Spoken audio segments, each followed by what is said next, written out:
Bermuda triangle 50-ലധികം കപ്പലുകളും പ്ലെയിനുകളും കാണാതാകുന്നു. ഇവ എവിടേക്ക് മറയുന്നെന്ന് ആർക്കും കണ്ടെത്താനാവുന്നില്ല.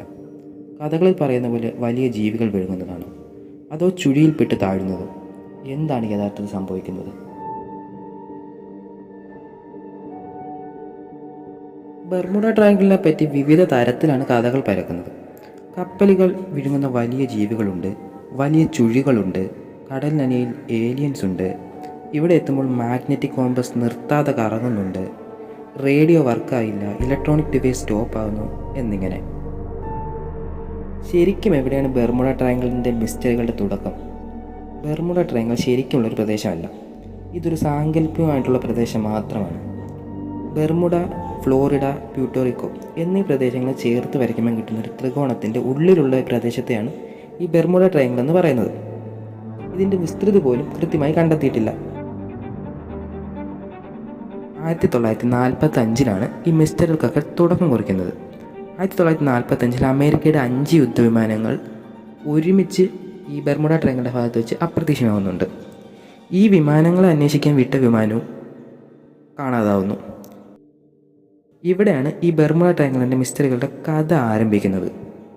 ജനങ്ങൾക്കിടയിൽ ഈ വാർത്തയുടെ ബർമുഡ ട്രയാങ്കിൾ ചർച്ച ചെയ്യാൻ തുടങ്ങിയിരുന്നു. മീഡിയാസ് ആണെങ്കിൽ ആശങ്ക പരത്തുന്ന തരത്തിലുള്ള പല വാർത്തകൾ പ്രചരിപ്പിക്കുകയാണ് ഉണ്ടായത്. ബർമുഡ ട്രയാങ്കിൾ ചർച്ചാ വിഷയമായതിനെ തുടർന്നിട്ട് മാഗസീനുകളിലും മറ്റും ആളുകൾ കഥകൾ പ്രചരിപ്പിക്കാൻ തുടങ്ങി. ഈ മാഗസീനുകളിൽ കൂടെ കേട്ട കഥകളാണ് ഇപ്പോൾ പ്രചരിച്ചുകൊണ്ടിരിക്കുന്ന വലിയ ചുഴികളുണ്ട്, അവിടെ കപ്പലുകൾ വിടുന്ന വലിയ ജീവികളുണ്ട്, അവിടെ എത്തുമ്പോൾ മാഗ്നറ്റിക് കോമ്പസ് നിർത്താതെ കറങ്ങുന്നുണ്ട് തുടങ്ങിയ തരത്തിലുള്ള വാർത്തകളൊക്കെ നമ്മളിപ്പോൾ കേട്ടുകൊണ്ടിരിക്കുന്നത്. ശാസ്ത്രീയമായിട്ട് ഇതിനെ പരിശോധിക്കുകയാണെങ്കിൽ ബർമുഡ ട്രയാങ്കിളിൽ ധാരാളം അപകടങ്ങൾ സംഭവിക്കുന്നുണ്ട്.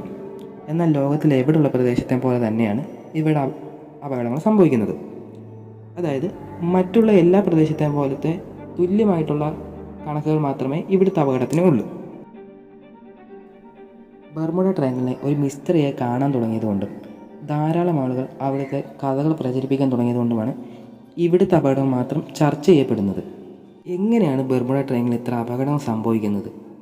ഇത് നമ്മൾ പരിശോധിക്കുകയാണെങ്കിൽ ഇതിൻ്റെ കാരണമായിട്ട് നമുക്ക് കിട്ടുന്നത് കാലാവസ്ഥാ വ്യതിയാനങ്ങൾ മൂലവും ഈ കപ്പലിൻ്റെ mechanical failures, sudden storms, human error ഇവയൊക്കെ മൂലമാണ് അവിടെ അപകടം സാധാരണയായി നടക്കുന്നത്.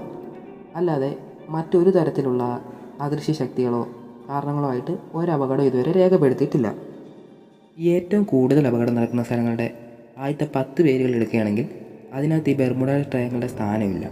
മാത്രമല്ല ഏറ്റവും കൂടുതൽ കപ്പൽ വിമാനയാത്ര നടക്കുന്നൊരു പ്രദേശം കൂടിയാണ് ഈ ബർമുഡ ട്രയാങ്കിൾ.